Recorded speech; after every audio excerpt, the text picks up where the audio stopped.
इस पूरे सूर्य मंदिर का सबसे एंट्री में होते साथ ही लेफ्ट हैंड साइड पे आपको ये मैप दिखेगा, जो कि ये सूर्य मंदिर का मैप है। और यहाँ पे दिखा रहे कि कैसे यहाँ पे ये मेन टेम्पल है और उसके चारों तरफ 45 और छोटे मोटे टेम्पल है। साथ में आप यहाँ पे ये भी देख सकते हैं कि जो कि ASI के थ्रू ये पूरा इसके बारे में लिखा हुआ है। वैसे हम आपको इस पूरे सूर्य टेम्पल के बारे में एक एक चीज विस्तार से बताएंगे, लेकिन यहाँ पे पूरे इसके बारे में लिखा हुआ है।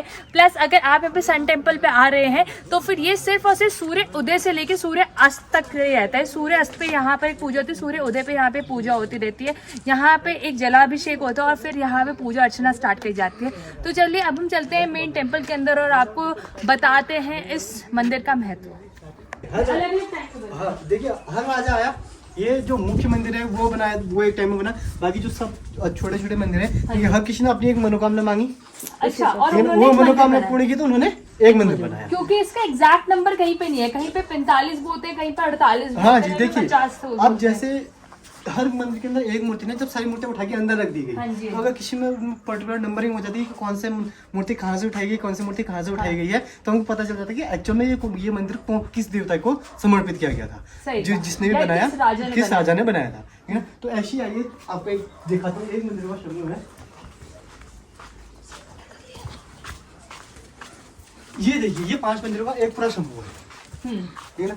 ये 5 मंदिर का एक पूरा समूह है। तो आप इसमें कह सकते हैं कि ये जिसने भी बनाया हो ना, कि हो सकता है कि पूरा शिव परिवार को डोनेट किया होगा, मतलब पूरा शिव परिवार के ही ऊपर बनाया है। देखिए 4 मंदिर एक साथ जुड़े हैं, एक में थोड़ी सी आपको गैपिंग दिखेगी, ठीक है। आप कहीं भी जाइए, आप शिव मंदिर में कहीं भी जाइए, तो सबसे पहले आपको एक ही चीज है कि आपको नंदी जी से क्या लेनी है, परमिशन लेनी है, आज्ञा लेने की हम जाए, आज्ञा लेके जाए। आप शिव पूजा से पहले कहा जाता है नंदी जी की पूजा जरूरी है। आपको अगर अपनी कोई मनोकामना शिव जी तक पहुंचानी है तो आप डायरेक्ट शिव जी से मत बोलिए, नंदी जी के कानों में बोलो, नंदी जी से बोलिए, तब वो है, तभी उसकी अर्जी लगेगी, तभी उसकी अर्जी लगेगी। हाँ। ठीक हो गया। तो ये उनका मंदिर, ठीक है, नंदी जी का, तो आपका मतलब ये नंदी जी का मंदिर और ये 4 शिव और ठीक है। अब आप आ जाइए कि ये हम कह सकते हैं कि माँ पार्वती का हो। ये देखिए, ये आप इस स्ट्रक्चर देखेंगे, थोड़ा जूम करके देखेंगे तो इनके गले में सांप दिखेगा, इस टाइप का। तो ये शिव का नहीं हो हो सकता। तो आप देखिए, शिव द्वारपाल किसके बने थे, किसी और किसी शक्ति को छोड़ के, पार्वती को छोड़ के, कभी किसी के द्वारपाल थे। शिव जी के द्वारपाल कोई नहीं, माँ पार्वती का द्वारपाल कोई नहीं था। अच्छा, एक बार गणेश जी बने थे तो उनका शीश कटा था, उसके बाद शिव जी थे जो थे, ठीक है ना। क्योंकि वही आ गया ना, क्योंकि देखिए द्वारपाल मतलब आपका गार्ड कौन होता है, जो आपकी रक्षा करता है, मतलब आप सुपीरियर है और आपकी रक्षा करने के लिए कोई भी है, तो माँ शक्ति सुपीरियर है और शिव जी क्या कर रहे हैं, उनकी रक्षा कर रहे हैं, ठीक है ना। यहाँ पर आ जाएंगे आप, ठीक है, आपको इसमें कुछ नहीं दिखेगा, तो ये शिव का है, क्योंकि वहाँ उनके लिए नंदी जी पहले से ही विराजमान है, सही कहा। ठीक है। आप उसके बाद यहाँ आएंगे तो आपको ये जो दिखेगा, घड़ियाल दिखेगा, मगरमच्छ टाइप में जो है ये वाला स्ट्रक्चर, ये मगरमच्छ स्टाइल में, ठीक हो गया। और आप वहाँ देखिए, ठीक है ना, इसको, ठीक है, ये जो नीचे है बुद्धि के देवता, तो आप इसे कह सकते हो कि ये गणेश जी को समर्पित किया गया था, जो एक मूर्ति अंदर है, ठीक है ना। और लास्ट में आप यहाँ आ जाइए कि ये कार्तिकेय जी जो मन दक्षिण में है, तो ये एक कहानी के तौर पर आप कह सकते हैं कि हाँ, आपको जो स्ट्रक्चर यहाँ पर दिख रहा है, अंदर आपको जो मूर्तियाँ दिख रही है कि वो शायद यही कहीं, ये सारे मंदिर उसी को समर्पित, एक ये दिख जाता है आपको। आपको मेन मंदिर में ले जाते हैं, मेन वाले एंट्रेंस में।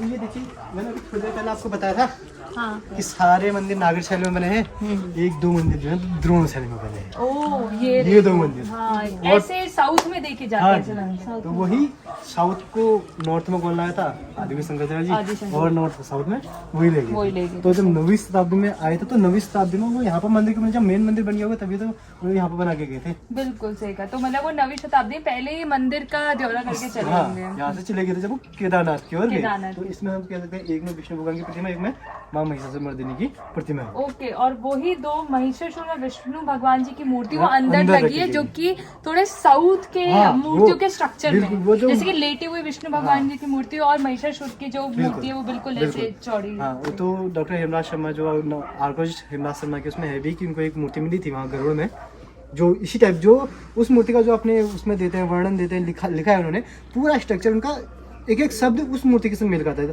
तो हो सकता है जिस मूर्तिकार ने वो बनाया उनके संग मूर्तिकार भी चले होंगे ना, आदि को शंकराचार्य जी अकेले तो चले नहीं होंगे, वो तो उनके संग तो उनके कितने अनुयायी चलते थे। ठीक, तो वही चीज हो सकता है कि उनके संग जब चल रहे हो, किसी ने जो मूर्ति बनाई, एक मूर्ति वहां बनाई गई हो और एक मूर्ति यहाँ बना के स्थापित करके गई हो। ठीक है ना। तो अब आ जाते हैं ये सारी चीजें। अब आते हैं एक चीज, ये जो बोला है, ये जो बोला यहाँ से सूर्यदेव की पहली किरण जाती है अंदर सीधे सूर्य प्रतिमा में, साल में सिर्फ 2 बार। साल में सिर्फ 2 बार। एक क्योंकि इसके मैं देख रही हूँ इसी होल के बिल्कुल दोस्तों पैरेलल में वहाँ पर सूर्यदेव की मूर्ति है। सूर्यदेव की मूर्ति है। ठीक है ना। तो साल में 2 बार, जब एक सूरज उत्तरायण से दक्षिण की ओर जाता है, एक दक्षिण से उत्तरायण की ओर आता है। हाँ जी, हाँ जी। तो सकरात के टाइम पे क्या हुआ था? हाँ जी बिल्कुल, अच्छा होता है। हाँ। तो अब आप सबसे बड़ी बात ये है ना, जब सूरज उत्तरायण से दक्षिण की ओर जाता है तो आपको, आप सामने अगर यहाँ पे यूं खड़े हैं तो आपको सूरज जो ये वाला मंदिर है ना, उसके उस कोने में दिखेगा। सामने से देखिए, एक टाइम में सामने से सूरज निकले ना तो यहाँ से रोशनी होते जा रही है अंदर, वो बड़ी बात नहीं है। और वैसे जब दक्षिण से उत्तर की ओर जाते हैं तो आपको इस मंदिर की इस साइड से सूरज उगते हुए दिखेगा। आपको इस बीच से अगर आप दिखेंगे तो आपको सूरज कहीं नहीं दिखेगा, ये सामने से होगा। तो एटमॉस्फेयर में कोई रिफ्लेक्शन है जिससे सूर्यदेव की कोई किरण होते हुए सीधे अंदर, एटमॉस्फेयर में एक रिफ्लेक्शन है। साफ दिखती है, वो साफ पतली सी रहे, पतली से एकदम क्लियर, अच्छा एकदम क्लियर दिखती है। तो आध्यात्मिक के संग उस टाइम का ये है हमारा कि हमारी जो इंजीनियर्स थे उस टाइम पे, वो कितनी अच्छी थी, हमारी इंजीनियरिंग कितनी अच्छी थी। सही है। अब एक और चीज कोई भी कह सकता है कि बहुत अच्छी सी, हो सकता है ये मंदिर अलग बना हो, वो मंदिर बाद बना। आपको अगर आप हल्का सा उकेरा आप जूम करके दिखेंगे ना, तो आपको कुछ उकेरा हुआ लिखा हुआ दिखेगा, कुछ शैलियाँ लिखी कोई शैली में लिखा हुआ दिखेगा ना। यहाँ बाकी आपको किसी मंदिर में नहीं दिखेगा। आपको सामने एक पिलर दिखाऊंगा यहाँ पे, ये पिलर देखिए आप यहाँ पे, ये लिखा उकेरा हुआ दिखा है साइड से, यहाँ पे उकेरा हुआ। तो इन दोनों में ही ये लिखा गया है। अच्छा। तो हो सकता है कि ये दोनों चीजें एक साथ, ये दोनों इसी से ही पता चला कि दोनों मंदिर एक साथ बने थे। तो ये था हमारा कि हमारी इंजीनियरिंग कितनी अच्छी थी। तो आप यहाँ आ जाते हैं, इसमें हम जैसे कहते हैं सूर्यदेव को जल अर्पण किया जाता है इसमें। अच्छा। आप सुबह जो पूजा करने आते हैं पंडित जी, तो इसमें से सामने सूर्यदेव जाते हैं तो उनको जल देते हैं और इसके ऊपर देते हैं। कहते हैं ना कि शक्ति मिलती है जल से। तो आप ये देखेंगे ना, ये अलग है, ठीक, नीचे वाला अलग है, और ये जॉइंट है। तो ये तो जॉइंट है, जब इसको 2005 में कहते हैं जब इसको खोदा गया 12-13 फीट, तो ये पत्थर खड़ा निकला था। मतलब ये पत्थर उतना ही नीचे था। तो फिर उसके बाद एक कंक्लूजन निकाला गया कि नहीं, हो सकता है कि इसकी कोई की हो या फिर कुछ हो कि पूरा मंदिर की फाउंडेशन इसी में टिकी हो सकता है, क्योंकि बिल्कुल ये मध्य में है, एकदम ठीक। आप देखोगे सामने है, ठीक सामने। तो आप ये वहाँ तो अगर इसमें थोड़ा सा भी अगर ऊंच नीच हुई तो हो सकता है पूरा मंदिर ढह जाए। क्या पता ये इम्पोर्टेंट पिलर हो उस पूरे मंदिर का। आप कुछ उस टाइप के, हम उस टाइप की इंजीनियरिंग को अभी पढ़ रहे हैं, हम समझ नहीं पा रहे, तो वही सारी चीजें। सही। तो आध्यात्मिक के संग आप इसको आध्यात्मिक संग जोड़ना चाहो, आप इसको आध्यात्मिक संग जोड़ सकते हैं। आप इसे देखना चाहो कि आज की जो हमारे इंजीनियर्स हैं वो देखने आना चाहिए कि यार कैसे बना दिया था, कि एक अजूबा ही बना दिया था। कि आप कैसे एक ही बिना किसी आपका इंस्ट्रूमेंट नहीं है, आपने रिफ्लेक्ट किया था सूर्यदेव की किरणों को, और वो आज भी रिफ्लेक्ट हो रही है। आज भी हो रही है 1100 साल बाद भी रिफ्लेक्ट हो रही है।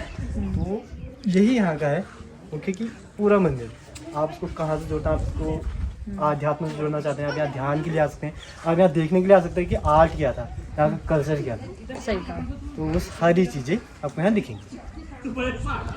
Thank you so much. Thank you. तो दोस्तों ये था इस पूरा मंदिर का महत्व, इस पूरे मंदिर की हिस्ट्री जो कि हमारे को हरी सिंह बिष्ट जी ने बताई। और मानिए आप मेरी बात, हम इनके पास नहीं गए थे, ना ही हमारे पास आए थे, हम बस सिर्फ और सिर्फ सूर्य मंदिर के लिए आ रहे थे और इन्होंने हमारे को वो टोकन पर्ची दी जिसकी 30 रुपीज़ की एंट्री टिकट लगती है इस सूर्य मंदिर पहुंचने के लिए। सिर्फ उस 30 रुपये की टोकन टिकट लेने के वक्त हम इतना नाराज थे इन लोगों से कि यार यहाँ तक आने का रास्ता कुछ भी अच्छा नहीं बना है, इतना खराब रास्ता बना हुआ है, इवन कोई गवर्नमेंट कुछ इस पे काम नहीं कर रही है। तो हम लोग इनको ही सुनाने लग गए कि बताओ किस बात की 30 रुपए की पर्ची दे हम, यहाँ पे आप लोग ने कितना खराब रास्ता कर रखा है, यहाँ पे कोई भी सुविधा नहीं है। इवन आप देखेंगे ऊपर का मंदिर का ऊपर का जो स्ट्रक्चर है वो भी टूटने लग गया है। और सच मानिए तो गवर्नमेंट को इस पे काम करना चाहिए, इस पूरे मंदिर के रेनोवेशन पे काम करना चाहिए, क्योंकि जिस हिसाब से भैया ने हमारे को बताया ये पूरा का पूरा मंदिर का इतिहास वो कहाँ से सनातन धर्म से जुड़ता है, कैसे पुरानी कथाओं से जुड़ता है, महिषासुर देवी देवताओं के टाइम से जुड़ता है, उस हिसाब से पता लगता है कि ये कितना महत्व है। और ऐसे ही टकराए हमारे से भैया और हमने इनको बोले भैया अगर आप हमारे को इतनी सारी चीजें बता रहे हैं तो क्यों ना आप हमारे को मंदिर भी ले चले और मंदिर में ही आप हमारे को सारी चीजें बताइए कि क्या क्या चीजें हैं इस मंदिर में जो कि इम्पोर्टेंस रखती है आर्कियोलॉजिकल वाइज, साइंटिफिक वाइज, क्योंकि एक बहुत अच्छा नमूना है एज एन साइंस के अकॉर्डिंग भी, आर्किटेक्चर के अकॉर्डिंग भी, और इवन अगर हमारी आस्था से जोड़े तो उसके भी अकॉर्डिंगली बहुत अच्छा ये स्ट्रक्चर है, ये बहुत अच्छा मंदिर है। तो अगर आप भी यहाँ पर आ रहे हैं तो आप भी ज़रूर यहाँ पे विजिट करिए। और स्पेशल थैंक्स टू हरे कृष्ण बिष्ट भैया, इन्होंने हमारे साथ आए, हमारे तक यहाँ तक ऊपर तक आए, हमारे को रास्ता दिखाया कैसे कैसे चलना है यहाँ तक पहुँचने का। और जिस हिसाब से ये पूरे रास्ते बने इसको भी रेनोवेशन कर दी जाए तो और ये मैक्सिमम लोग आएंगे। और जिस हिसाब से हमारी वीडियो बनी है, मैं लिटरली मैं बोल रही हूँ कि हर एक इंसान को यहाँ पर आके कहीं ना कहीं पे पूजा अर्चना करनी चाहिए, क्योंकि मैंने भी कभी भी सूर्य देव जी की ऐसी बैठी मूर्ति, विराजमान मूर्ति कहीं नहीं देखी जिसमें नवग्रह साथ है और वो भी एक ही शिला, एक ही पत्थर से बने हुए हैं। तो एक बहुत ही अनोखा अजूबा यहाँ पे आज हमने को देखने को मिला। और आज ही हमने प्रूफ कर दिया कि ये ना ही 10वीं शताब्दी का बना है ना ही 11वीं, ये कहीं ना कहीं देवी देवताओं के टाइम से है, क्योंकि हजारों ऐसे प्रूफ है यहाँ पे कि जहाँ पे आदि शंकराचार्य 9वीं शताब्दी में आए थे, 3री 4थी शताब्दी में ऊपर वाला हिस्सा बना। तो कहीं ना कहीं पे ये दिखाता है कि ये जो मंदिर है इसका सिर्फ और सिर्फ कुछ भाग ही 10वीं शताब्दी के, ना कि पूरा मंदिर। और ये बहुत ही ज्यादा पौराणिक कथाओं के हिसाब से बहुत महत्व रखता है। तो थैंक यू सो मच भैया आपका हमारे इस वीडियो के साथ जुड़ने के लिए और ये सारा इस मंदिर के बारे में हमारे व्यूअर्स को, हमारे देश को, हमारे ऑडियंस तक पहुंचाने के लिए।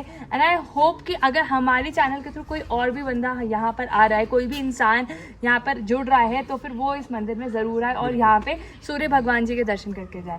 ठीक है जी, नमस्कार जी। तो दोस्तों इसी के साथ हम एंड करते हैं व्लॉग। आई होप आपको अच्छा लगा होगा। अगर आपको अच्छा लगा हो तो do it the like button, share with your friends and subscribe to channel on if you are new to this channel. हम ऐसे ही काफी एंटीक ऑथेंटिक हम ऐसी काफी एंटीक जगह जो हमारी नेचर कल्चर से जोड़ती है, हम बहुत सारी व्लॉग्स आपके सामने लेके आते हैं। और ऐसे ही हमने मार्तंडे सूर्य टेम्पल भी बनाया है जो कि कश्मीर का, जो कि खंडित कर दिया गया है, उसके ऊपर हमने भी बहुत ही धमाकेदार वीडियो बनाई थी। तो आप जरूर जाइए उसे चेक करिए डिस्क्रिप्शन बॉक्स में और हमारे को जरूर कमेंट करके बताइएगा आपको कैसा लगा।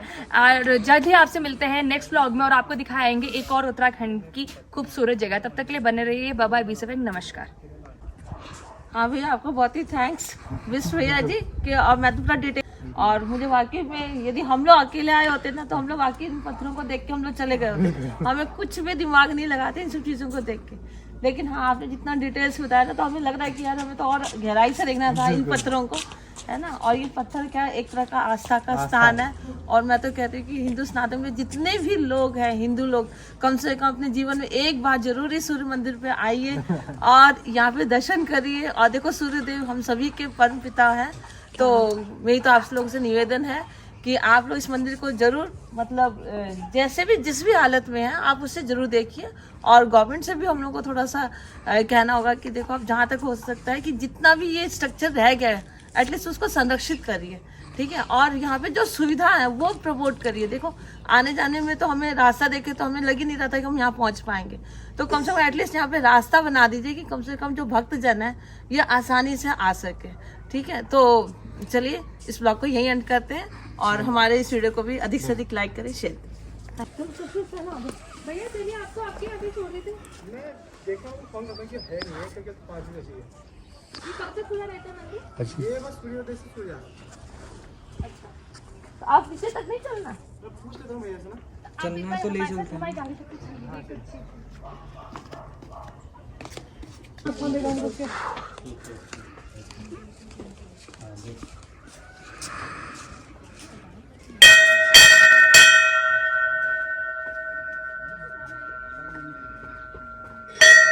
सही में है क्या मंदिर की मतलब कोई डेवलपमेंट नहीं, कुछ नहीं। क्या चल रहा है यहाँ पे?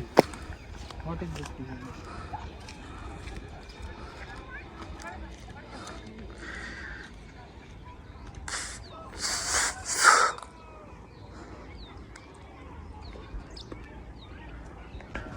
दोस्तों क्योंकि भैया ने इस पूरे मंदिर के बारे में इतने अच्छे से बताया, तो एक छोटा सा एक सोविनियर हमारे कल्चर बॉक्स की तरफ से, कल्चर बॉक्स का कीचेन भैया के लिए, भैया ये आपके लिए, और ये आप जरूर आप अपने साथ रखिए। ये हमारा लोगो है यूट्यूब चैनल का है, और जरूर शेयर करिए, लाइक करिए, हमारे चैनल से जुड़ने के लिए बहुत बहुत धन्यवाद।